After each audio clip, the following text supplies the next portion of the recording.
I am 68 years old, and what I am about to say may offend or even anger you. Almost everything you have been led to believe about aging and the path of life is a big mistake. And the saddest part, those who were supposed to guide you, your parents, teachers, and peers, were either misguided themselves or consciously perpetuated this myth. You see, for the first 50 years of my life, I lived under the same illusions that you are probably living under now. I was sure that everything was under control. My career was on the rise, my house was full, my colleagues respected me. But at the age of 52, something happened that shattered my perception of reality.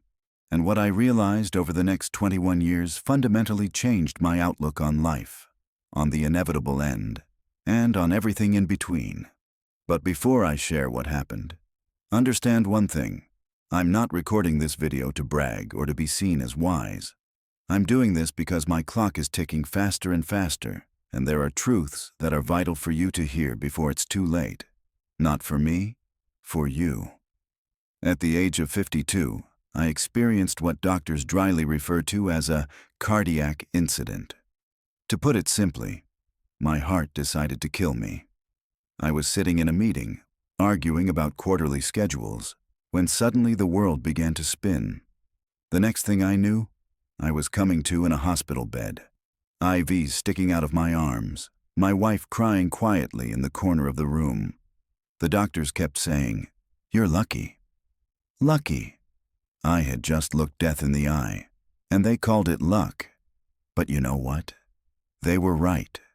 Because there, in the sterile silence, when I had nothing left to do but think, I came to a terrifying conclusion.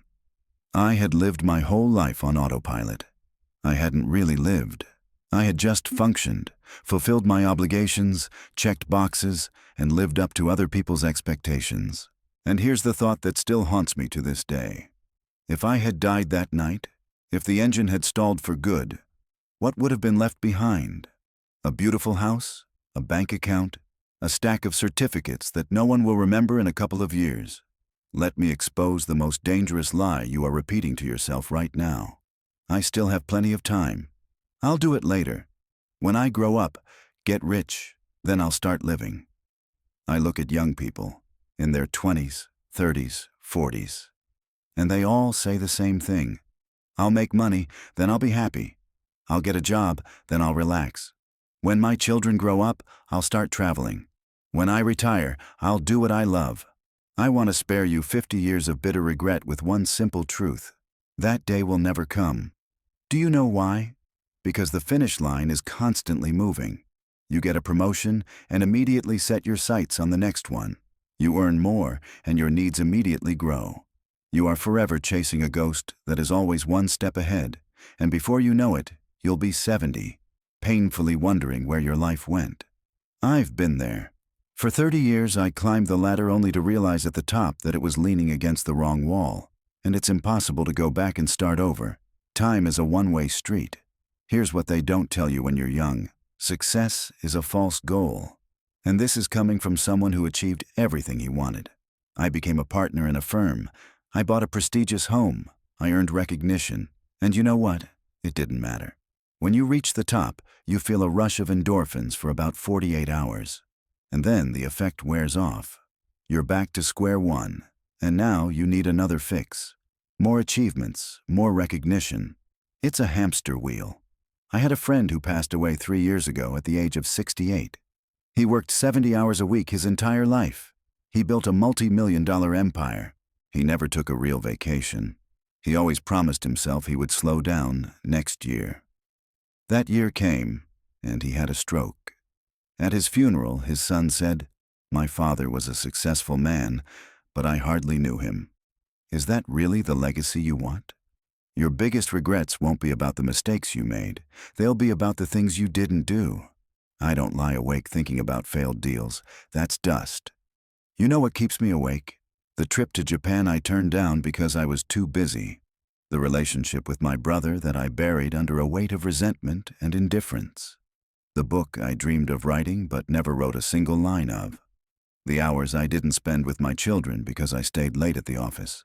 These things literally eat away at me. Missed opportunities, paths not taken, unspoken love, risks I didn't have the courage to take because I was afraid of looking foolish. You think your loved ones, parents, friends, partners, will always be there. But that's not the case. And at some point, that limit will be reached. My father passed away when I was 45. We had a complicated, strained relationship. I was always too busy to sit down and have a heart-to-heart talk. I thought there would come a time when I would be less busy. We weren't given that chance.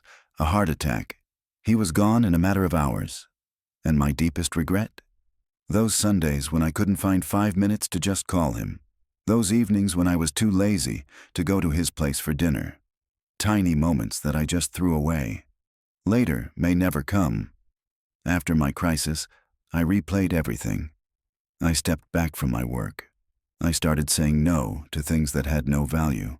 And I started saying yes to things I had been putting off for decades. In the last 20 years, I have learned more about life than in the previous half-century. It turns out that the truth is painfully simple. Time with loved ones. A cause that gives meaning to you, experience and feelings. Not possessions, collecting memories, being present in the moment. I know it sounds trite. At your age, I would have just rolled my eyes and said, "Sure, but I have to pay the bills." Yes, you do. I'm not telling you to quit your job and ride off into the sunset. I'm asking you not to sacrifice what's most important for what's secondary. Ask yourself one question and answer it honestly. If tomorrow were your last day, would you be satisfied with your life? Not in terms of what they'll write about you in your obituary. Not in terms of how much you've achieved. Just, would you be satisfied? If the answer is no, then what are you waiting for? What in your routine is so valuable that you are willing to risk your only life? I am 73. I was lucky to retain some of my health after that incident. But every morning I wake up with a clear understanding. I am living on borrowed time. We all live like this. But while you are young, you feel invulnerable. You think you have eternity ahead of you. But that's not the case. I have 3 grandchildren. When I look at them, I see the same scenario that most people today see. They are on edge. They are in a constant state of anxiety. They chase after things that will never bring them peace. They are making the same mistakes I once made. And I try to get through to them. I try to convey to them what I have learned at such a high price. But they don't hear me. Not because they are bad, but because they are in the eye of the storm. They are not yet able to see the whole picture. They believe that their case is special, that the laws of time do not apply to them. That is why I am recording this message. Because perhaps, if enough people hear these words, someone will actually listen. Someone will make a different choice. Someone will avoid the emptiness that gnaws at people my age.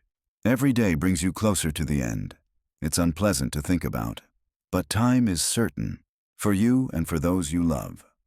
Your parents, if they are still alive, are getting older by the minute.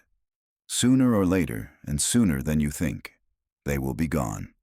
Your friends, your partner, your children. No relationship lasts forever. So what will you decide? Will you keep putting off that phone call? Will you postpone that trip until next year?